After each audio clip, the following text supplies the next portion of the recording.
There is a moment that happens in every declining empire. A moment when the mask drops, when the rhetoric about rules and democracy and international law gets thrown into the fire. And what remains is the raw, naked calculation of power.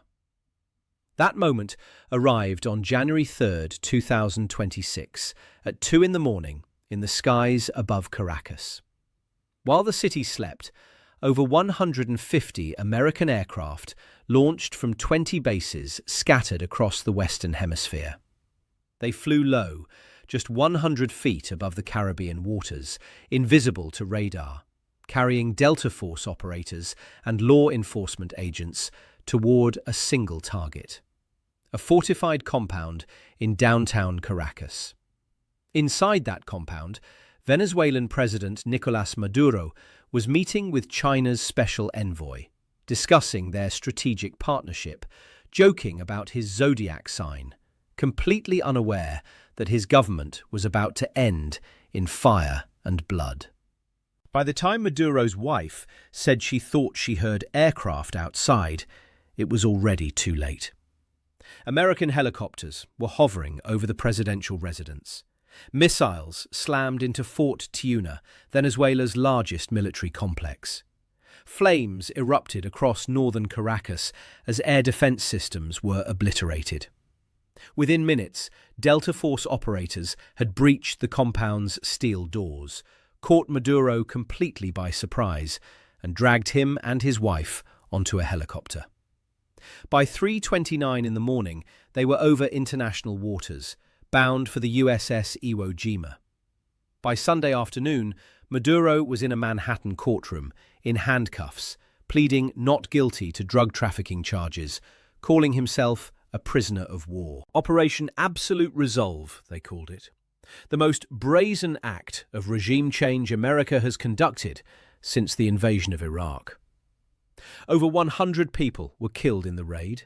32 of them were Cuban military advisors. 7 American service members were wounded. And when President Trump stepped in front of the cameras at Mar-a-Lago to announce the operation's success, he didn't just claim victory, he claimed a doctrine.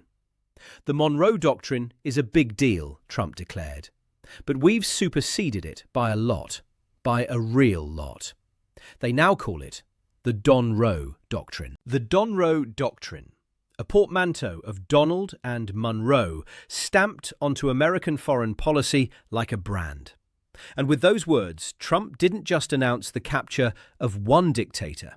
He announced the official end of the post-Cold War international order and the beginning of something far more dangerous: the return of spheres of influence, the resurrection of great power competition, the acknowledgement that the world is no longer governed by laws, but by the calculus of who has the bigger fist.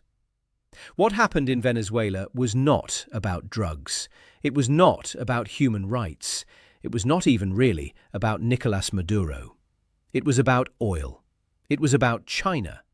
And it was about sending a message to Beijing and Moscow that the Western Hemisphere belongs to Washington. And anyone who forgets that will pay in blood. But here's what makes this moment so dangerous. By asserting America's right to a sphere of influence, by conducting regime change through military force, by tearing up the rulebook of international law, Trump has given China and Russia the perfect excuse to do exactly the same thing. The Donroe Doctrine doesn't just threaten Venezuela, it threatens Taiwan, it threatens Ukraine, it threatens every small nation caught between the gravitational pull of great powers who no longer pretend to care about sovereignty or international norms. Today, we're going to trace how we arrived at this collision course. We're going to examine why Trump's national security strategy has been welcomed by the Kremlin as largely consistent with Russia's worldview. We're going to expose the uncomfortable truth that by claiming the Western Hemisphere as America's exclusive domain, Washington has handed Beijing the rhetorical ammunition it needs to justify a blockade of Taiwan. And we're going to explain why Europe is now squeezed between an aggressive Russia to the east and an increasingly unilateral America to the west, watching the foundations of the transatlantic alliance crumble in real time. This is not a video about one military operation. This is a video about the unravelling of the world order and the return of the 19th century concept that might makes right. The origins of the Donroe Doctrine didn't begin on January 3rd. They began 2 centuries ago, in December of 1823, when President James Monroe delivered his 7th annual address to Congress. At that time, Spain was losing control of its colonies in Latin America. European powers were contemplating intervention to restore monarchical rule.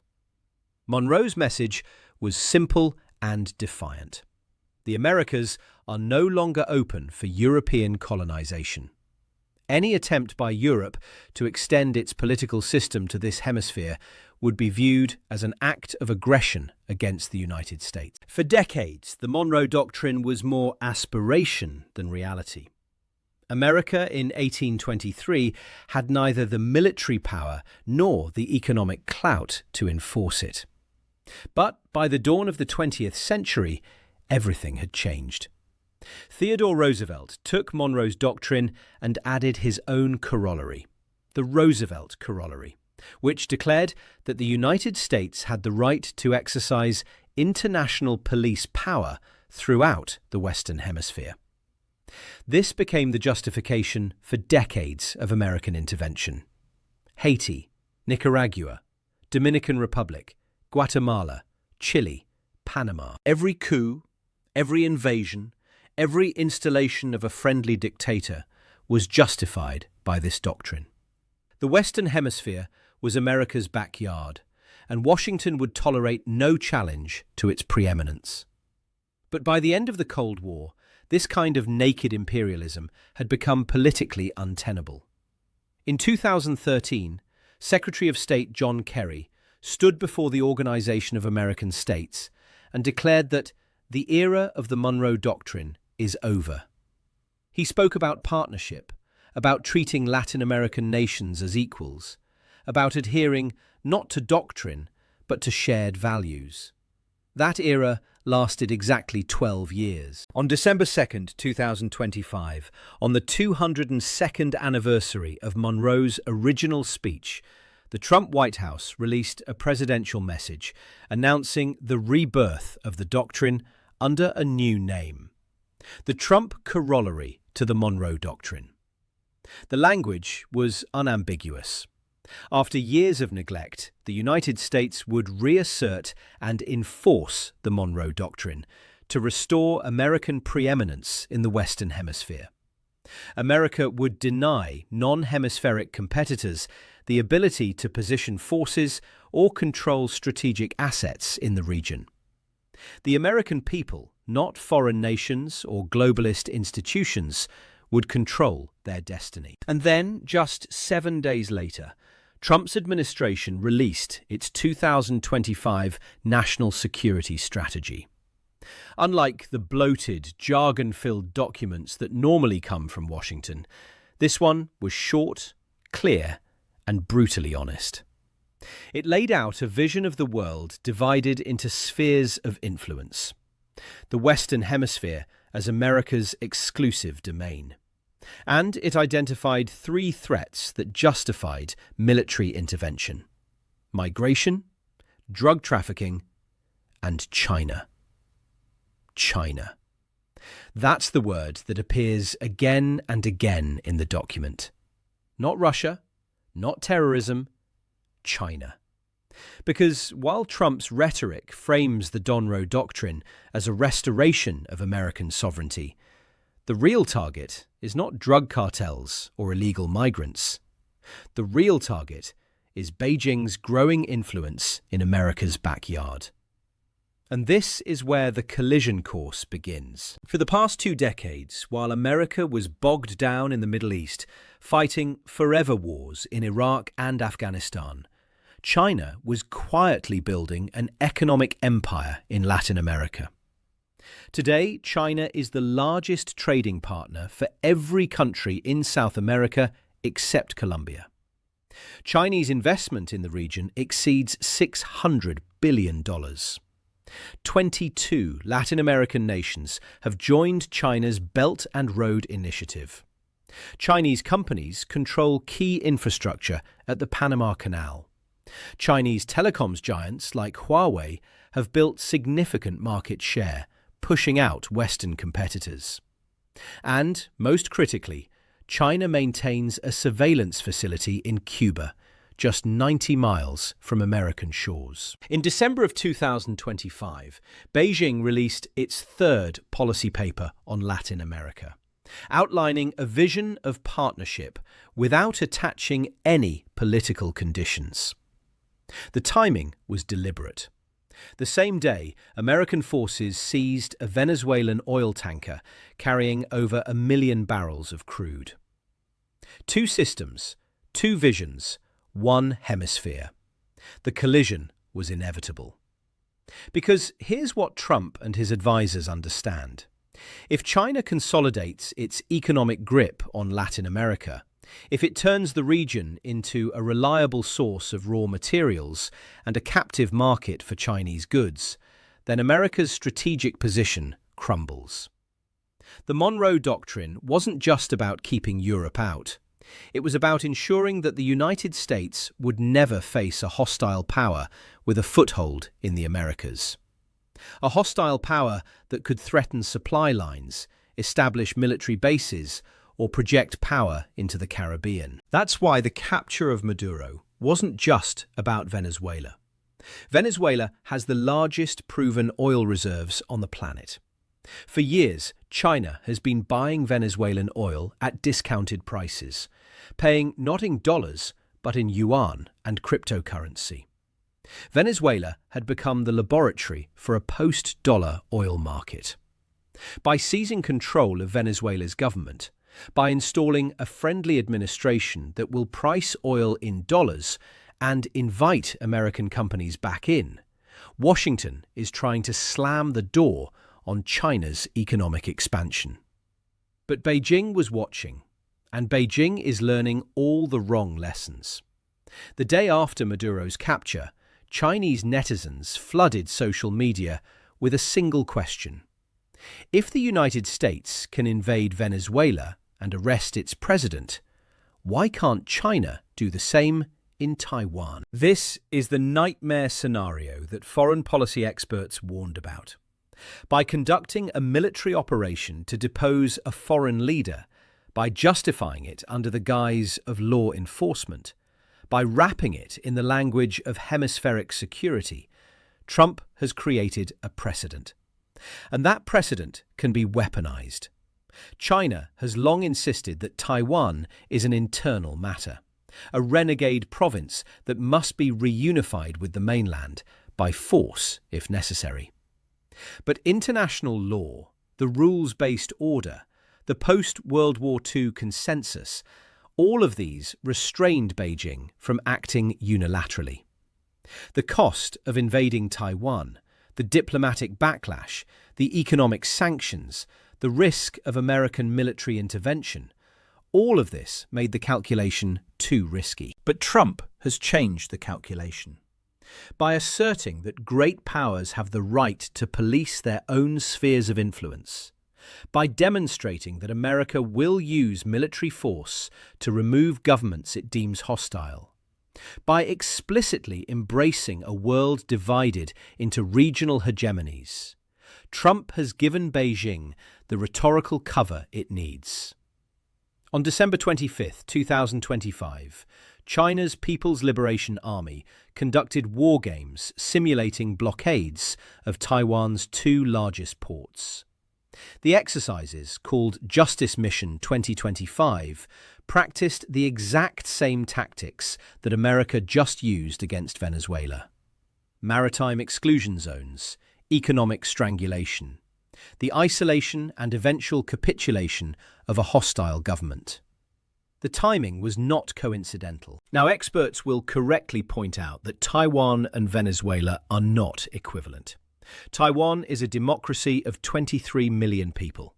It controls critical semiconductor supply chains that power the global economy. An invasion of Taiwan would trigger a far greater international response than the capture of Maduro.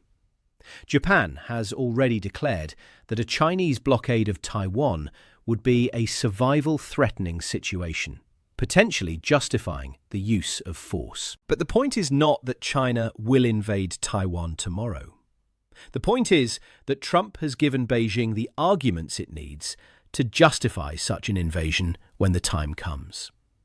If Washington can claim a sphere of influence in the Western Hemisphere and enforce it through military power, why can't Beijing do the same in the Taiwan Strait?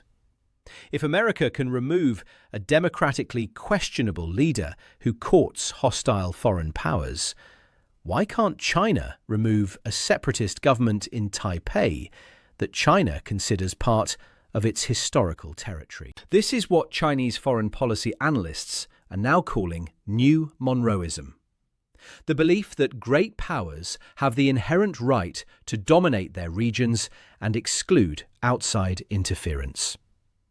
And New Monroeism doesn't just apply to Taiwan. It applies to the entire South China Sea, where China claims sovereignty over contested waters and islands. It applies to the Senkaku Islands, which China disputes with Japan. It applies to the Himalayan border, where China has clashed violently with India. The Donroe Doctrine has handed China a playbook. And China is a patient power. It doesn't need to act immediately. Time, in Beijing's calculation, is on China's side.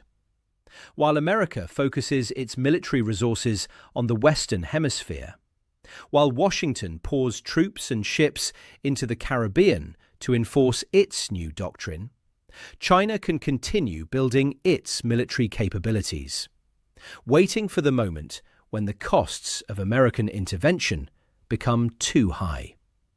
And it's not just China that's learning from Trump's playbook. Russia is watching too. When the Trump administration released its national security strategy, one of the most remarkable reactions came from the Kremlin.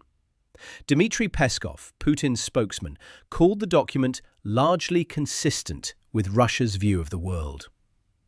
Think about that for a moment. An American national security strategy welcomed by Moscow.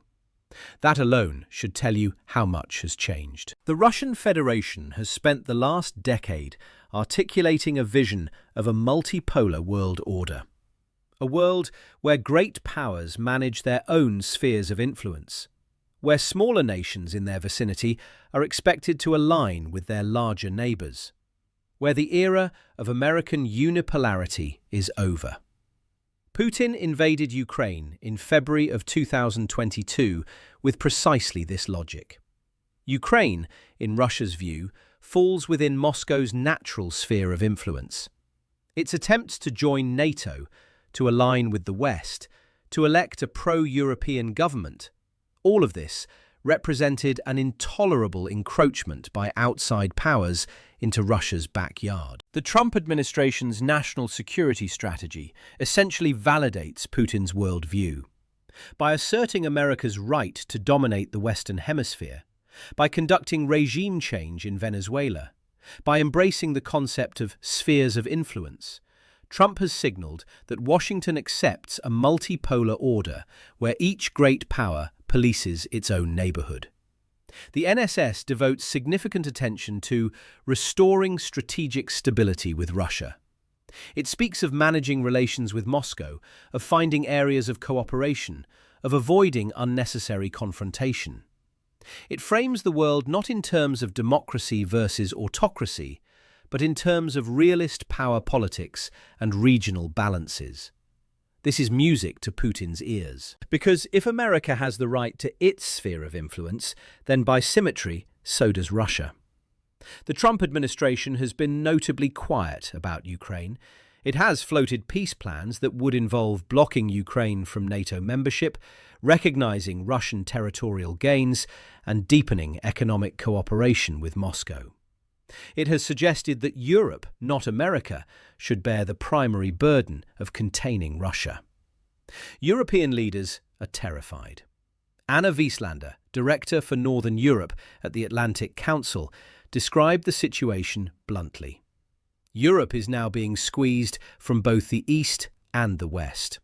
To the East, Russia continues its campaign of hybrid warfare, probing Europe's defences, preparing the ground for an extended sphere of influence. To the West, the United States is adopting a spheres of influence approach that leaves Europe exposed. The Trump administration's national security strategy mentions Europe 48 times. But that interest does not extend to the foundations of the transatlantic alliance.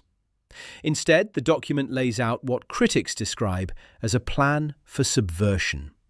It speaks of cultivating resistance, of boosting the fortunes of patriotic European parties, of conditioning support on ideological alignment. In other words, the United States will support European democracies only if those democracies elect governments that align with Trump's worldview. This is an astonishing reversal. For 70 years, the transatlantic alliance was based on shared values: liberal democracy, open societies, rule of law.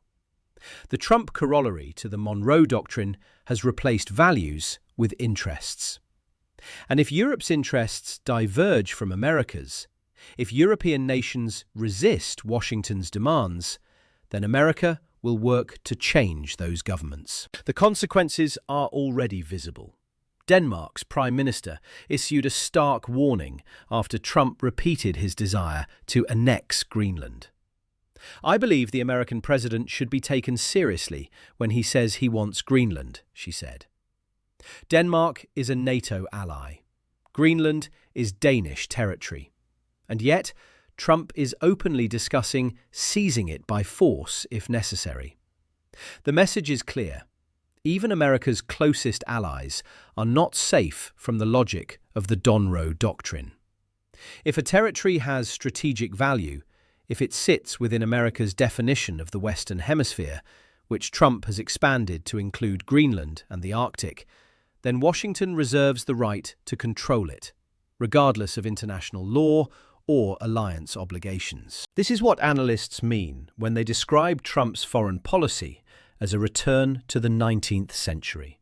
A return to a world where great powers carved up the globe into spheres of influence, where might made right, where international law was a polite fiction that applied only to the weak.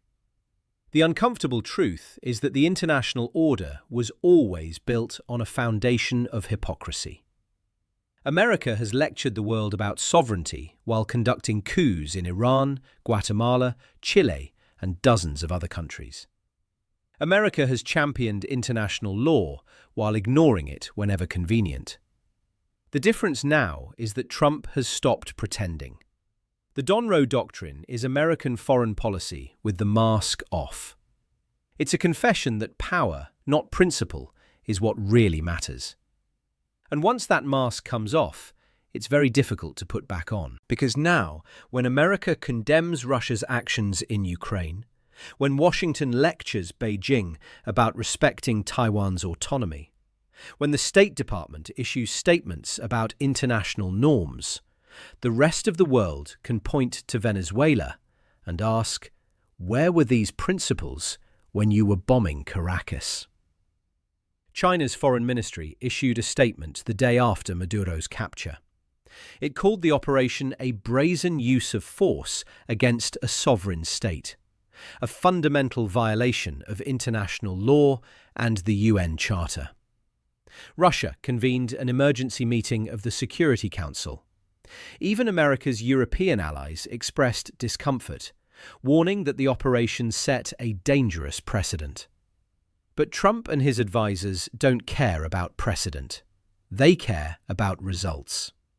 And in their calculation, the benefits of controlling Venezuela outweigh the diplomatic costs of violating international law. The problem is that this calculation assumes other great powers will accept America's sphere of influence without demanding their own. It assumes that China will tolerate American dominance in the Western Hemisphere, while Washington simultaneously tries to deny China a sphere of influence in Asia. It assumes that Russia will accept being excluded from Europe, while America carves up the Western Hemisphere.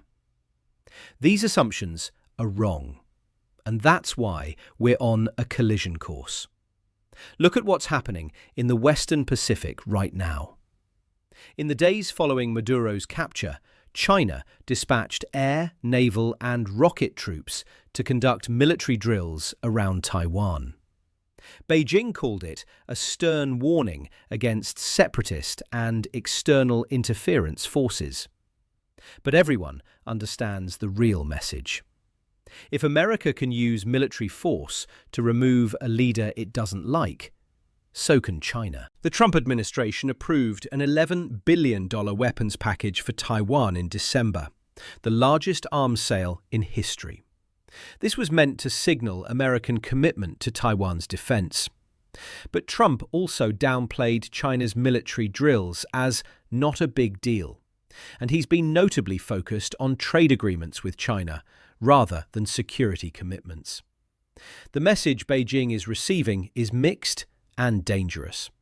On one hand, America is selling Taiwan advanced weapons.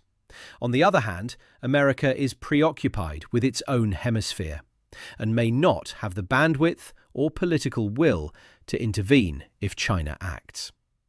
Chinese strategists are watching this carefully. They're calculating whether Trump, having declared the Western Hemisphere as America's highest priority, would be willing to risk a war over Taiwan. This is strategic ambiguity at its most dangerous. For decades, America maintained a policy of strategic ambiguity toward Taiwan, neither confirming nor denying whether it would intervene militarily. This ambiguity was designed to deter China from invading while preventing Taiwan from declaring independence. But Trump's Donroe Doctrine has added a new layer of ambiguity. By explicitly prioritizing the Western Hemisphere, by embracing a doctrine of regional spheres of influence, Trump has raised the possibility that America might accept a Chinese sphere of influence in Asia as the price of maintaining its own sphere in the Americas. Some analysts believe this is Trump's actual strategy, a grand bargain with China and Russia. America gets the Western Hemisphere, Russia gets Eastern Europe and Central Asia. China gets the Western Pacific and Southeast Asia.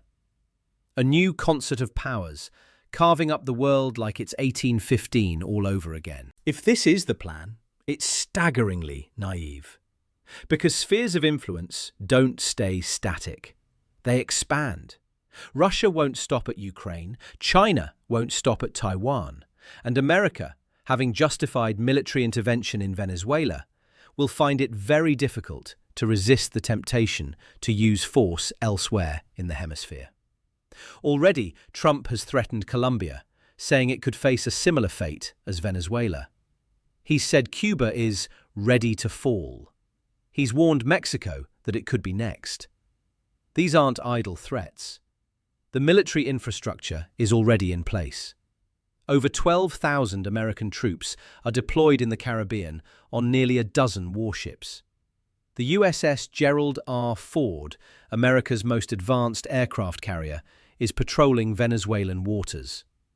Military bases from Puerto Rico to Panama are being reactivated and expanded. The Trump administration's national security strategy calls for expanding the definition of the Western Hemisphere to include everywhere from the Aleutian Islands to Greenland, from the North American Arctic to Antarctica, with Central and South America and the Caribbean in between, and the Pacific and Atlantic approaches to the hemisphere included. This is a staggeringly expansive definition. Under this framework, virtually any nation in the Americas or near the Americas falls under American jurisdiction. Secretary of Defense Pete Hegseth has said the Donroe Doctrine is back in full effect. Secretary of State Marco Rubio has described his foreign policy as America's first. The message to the world is unmistakable. The Western Hemisphere is closed. China, Russia, Iran, any extra-hemispheric power that tries to establish a military, economic or political foothold will be met with American force. But force has consequences. Every nation in Latin America is now doing the same calculation. Do we align with Washington and risk losing access to Chinese investment and markets? Or do we maintain ties with China and risk American intervention? For most of Latin America, this is an impossible choice. Brazil and Mexico are trying to develop alternatives, strengthening their own regional cooperation to avoid being crushed between the two superpowers. But smaller nations don't have that luxury. They're being forced to choose sides in a new Cold War, and the consequences of choosing wrong are now visible in the rubble of Caracas. The fundamental problem with the Donroe Doctrine is that it's trying to rewind history.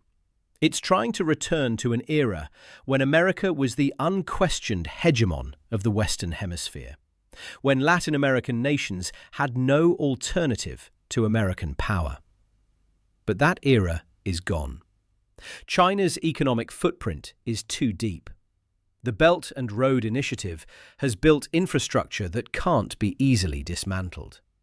Chinese investment has created dependencies that don't disappear just because Washington decides they should. Trump seems to believe that by demonstrating overwhelming military force, by showing that America is willing to use violence to enforce its will, he can scare Latin American nations back into line. He can convince them to cut ties with China, to reject Chinese investment, to align exclusively with Washington. But fear is a poor foundation for alliance. Brazil, the largest economy in South America, has already indicated it will not accept the Trump corollary. Brazilian President Lula has strengthened ties with China and worked to position Brazil as a mediator, not a subordinate. Mexico is pursuing a similar strategy. These nations remember the history of American intervention. They remember the coups, the occupations, the economic warfare. They don't want to return to that era. And they have options now that they didn't have before. China is offering them those options. Chinese investment comes with fewer strings attached. China doesn't demand political reforms or impose sanctions over human rights concerns. China doesn't conduct military operations to remove leaders it doesn't like. China offers infrastructure, trade, and a counterweight to American power. This is the great irony of the Donroe Doctrine. By trying to exclude China through force, by reviving the most toxic elements of American imperialism, Trump is driving Latin American nations further into Beijing's arms. Every threat, every military build-up, every act of aggression proves China's argument. That America cannot be trusted. That American promises of partnership are lies. That the only way to maintain sovereignty is to have a powerful patron that isn't Washington. We are witnessing the birth of a new multipolar order. But it's not the orderly transition that anyone hoped for. It's messy, violent, and increasingly unstable. The Donroe Doctrine has accelerated the fragmentation of the global system. It has validated the concept of spheres of influence.